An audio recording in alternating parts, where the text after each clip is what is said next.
There is a 500% increase on HIV cases in the Philippines. At ang karamihan doon mga bata, Gen Z. It's so alarming. At bago natin pag-uusapan yan mga kaistorya, inom muna tayo ng Genesis Organic Spirulina. Ito ay isang organic, hindi to synthetic. Ito ay tinanim sa isang fresh mineral water in an environment with a very low pollution mga kaistorya. Ito ay mabibili online sa mga Mercury Drug Stores and pharmacies nationwide.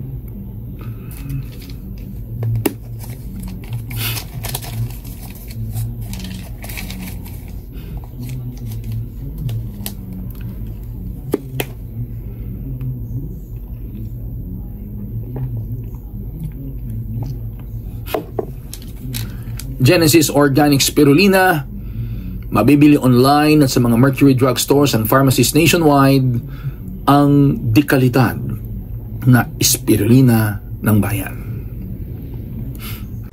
This program is brought to you by Genesis Organic Spirulina, ang dekalidad na spirulina ng bayan.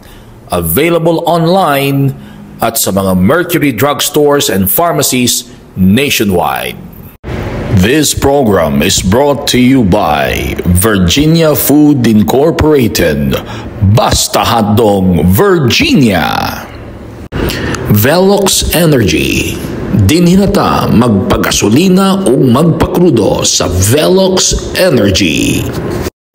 Anong nangyari sa programa ng Department of Health at ng Commission on Population and Development? Napaka-intensive naman ng mga napaka-intensive pa naman ng mga programa nila tungkol sa adolescent health and development para maiwasan yung mga ganun. Teenage pregnancy tumataas. Ngayon naman very alarming. Imagine mga istorya, 500% increase ng HIV AIDS cases. Tapos sa mga young people pa, Gen Z. Anong nangyari sa ating reproductive health law? Di ba yun ang dahilan? Yun ang dahilan bakit kailangang isabatasyon para ma-minimize, if not totally eradicated, ang problema sa teenage pregnancy at sa mga sexually transmitted infection. Isa na rito ang HIV.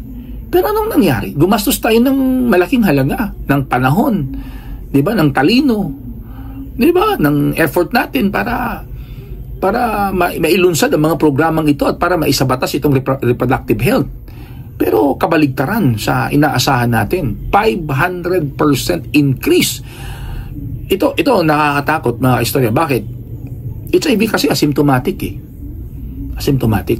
Hindi natin alam na ang tao pala ay may HIV unless it becomes a full-blown AIDS mga istorya.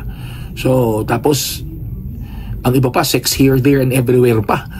Hindi niya alam, career pala siya. Kaya dumarami. Ano kaya pwedeng gawin natin dito mga istorya? Sa tingin ko, kailangang meron talagang intensive intervention din ng mga magulang. This should be a wake-up call sa mga parents. Baka kasi yung mga anak natin hindi na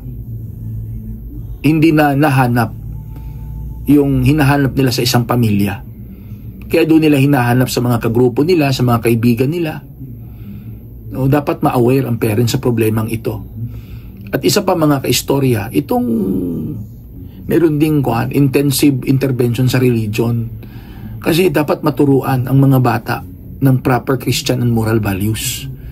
Kasi ang bata kasi kapag wala nang ganun, wala nang Christian and moral values mga kaistorya, wala na silang takot sa Panginoong Diyos.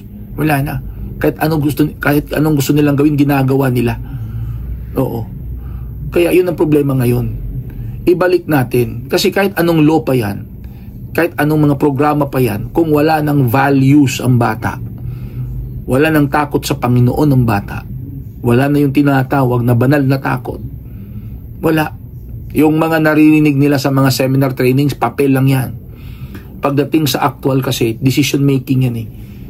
decision making pa rin, choice pa rin ng bata yan. Pero kapag ka ang bata naturuan ng mabuti, may banal na takot, may Christian values, may moral values sa puso niya, kahit saan mo ilagay yung bata, hindi gagawa ng katarantaduhan yan.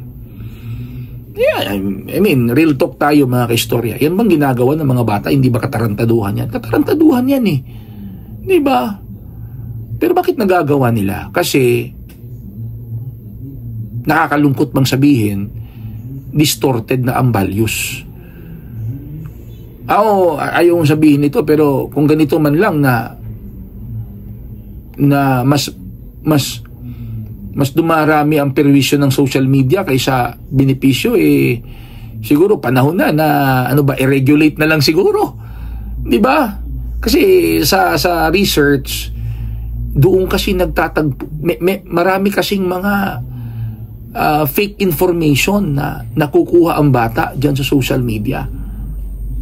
At doon din nila nami-met yung ibang mga ka-sex partners nila sa sexual media, sa social media, na nagiging resulta ng pagtaas ng kaso ng HIV. Anong masasabi niyo sa pinag-usapan natin mga kaistorya? Please write your comments below. At kung ikaw ay bago pa lang sa aking YouTube channel, please don't forget to subscribe.